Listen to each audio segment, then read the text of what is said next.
সুবহানাল্লাহ। লামা সাহেব খানাউল্লাহ আলিমুদ্দিন রহমাতুল্লাহি তাআলা তাফসীর নুজুলের মধ্যে আয়াতে তাফসীরের মধ্যে হয় ইয়া আল্লাহ তাআলা জানে না চায় না দেখতে লাগি হয় না ওই আল্লাহ বন্দের মন্দির পর আল্লাহ অসন্তুষ্ট না করেন নাউযুবিল্লাহ। এজন্য কবি কবি ভাষায় ফরমায় পরগইতে কে তুলাইয়া রে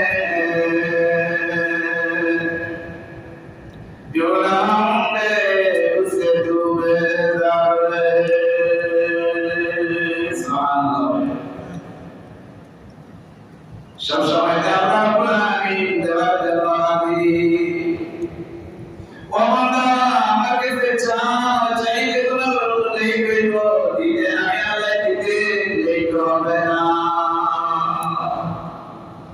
তুমি চাইবা সেটা মধ্যে যাও সেটা উঠে গিয়া নবম আমাদের কাছে সুবহানাল্লাহ আলা বলার পরে তুমি দোয়া করো আয় আল্লাহ ইয়া রাজ্জাক আমাদের ব্যবস্থা করে দাও ইয়া আল্লাহ মুশকিল কুশারে